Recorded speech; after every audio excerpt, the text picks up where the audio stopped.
Assalamualaikum warahmatullahi wabarakatuh. Saya Salma Nabila Putri, mahasiswi program studi akuntansi Universitas Al-Hidayah. Saya akan mempresentasikan proposal skripsi saya dengan judul Pengaruh Likuiditas Terhadap Return Saham. Studi kasus perusahaan sektor manufaktur yang terdapat di Bursa Efek Indonesia tahun 2015 sampai 2019. Latar belakang. Pada masa sekarang, sudah banyak orang yang sadar akan financing planning, sehingga mereka berlomba-lomba untuk berinvestasi sebanyak-banyaknya guna menambah penghasilan ataupun aset mereka selain dari pekerjaan utamanya. Pasar modal adalah tempat atau sarana bertemunya antara permintaan dan penawaran atas instrumen keuangan jangka panjang, umumnya lebih dari 1 tahun. Pasar modal merupakan indikator kemajuan perekonomian suatu negara serta menunjang ekonomi negara yang bersangkutan.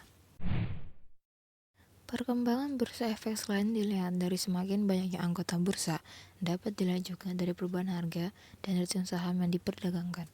Perubahan harga dan return saham dapat memberikan petunjuk tentang aktivitas yang terjadi di pasar serta investor dalam melakukan transaksi jual beli menurut Sunardi tahun 2018.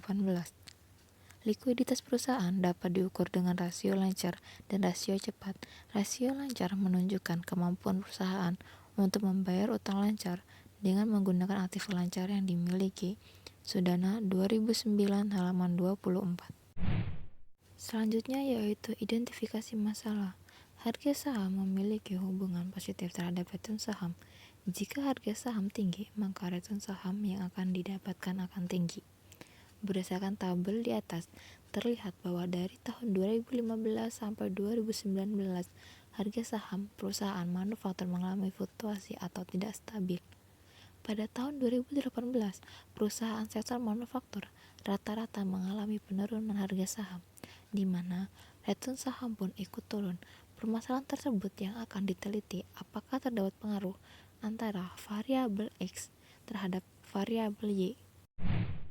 Pembahasan masalah, di mana variabel X akan menggunakan likuiditas yang diproyeksikan oleh current ratio dan quick ratio terhadap return saham. Adapun perumusan masalah yaitu bagaimana pengaruh rasio likuiditas yang diproyeksikan oleh current ratio terhadap return saham dan bagaimana pengaruh rasio likuiditas yang diproyeksikan oleh quick ratio terhadap return saham. Adapun tujuan penelitiannya yaitu untuk mengetahui bagaimana pengaruh rasio likuiditas yang diproyeksikan oleh current ratio terhadap return saham dan untuk mengetahui bagaimana pengaruh rasio likuiditas yang diproyeksikan oleh quick ratio terhadap return saham. Adapun kegunaan penelitian yaitu sebagai alat pengimplementasian ilmu perkuliahan bagi penulis, sebagai alat pertimbangan bagi investor, dan sebagai bahan acuan dalam melakukan penelitian selanjutnya. Landasan teori, likuiditas dapat diartikan sebagai kemampuan perusahaan dalam melunasi sejumlah utang jangka pendek tepat waktunya, termasuk melunasi bagian utang jangka panjang yang jatuh tempo pada tahun bersangkutan. Likuiditas ini terbagi menjadi current ratio dan quick ratio. Tidak ada suatu ketentuan mutlak tentang berapa tingkat current ratio yang dianggap baik atau yang harus dipertahankan oleh suatu perusahaan, karena biasanya tingkat current ratio ini juga sangat tergantung pada jenis usaha dari masing-masing perusahaan.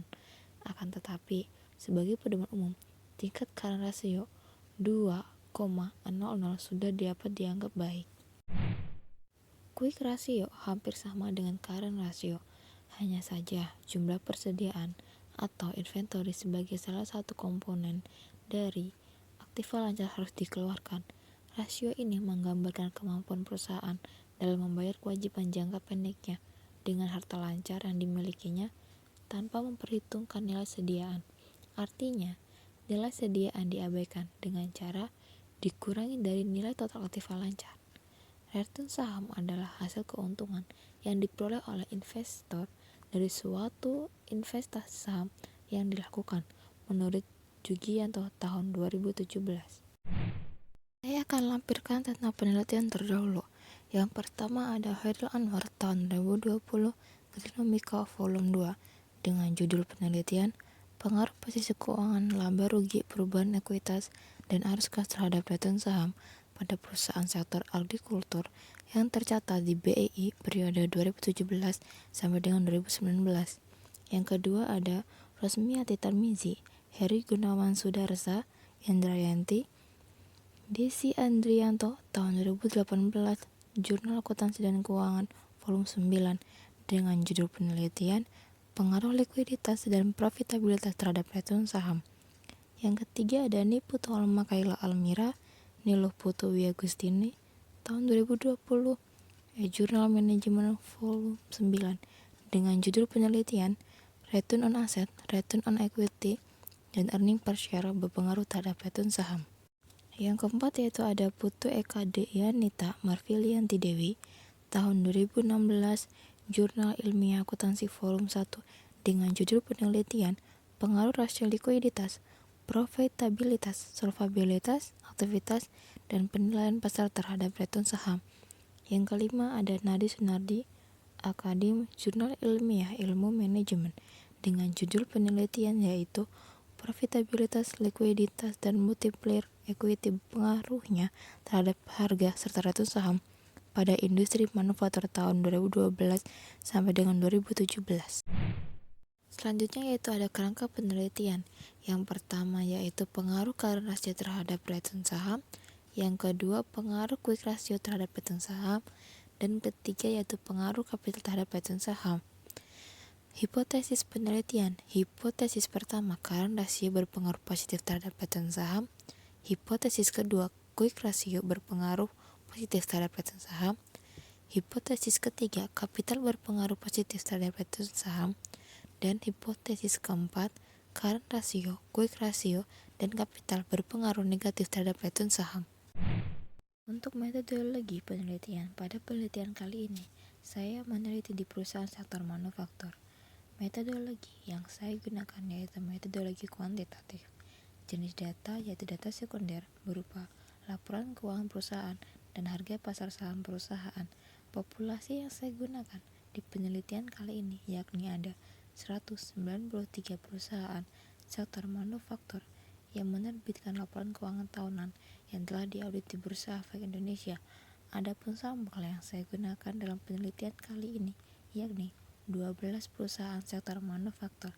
Adapun pula metode sampling yang saya gunakan yakni purposive sampling, di mana sampel yang saya ambil memiliki kriteria tertentu yang telah ditentukan sebelumnya.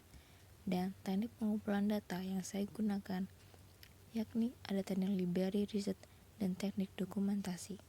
Baiklah, sekian presentasi proposal skripsi saya, dan mohon maaf bila ada kesalahan, dan terima kasih atas waktu yang diberikan. Wassalamualaikum warahmatullahi wabarakatuh.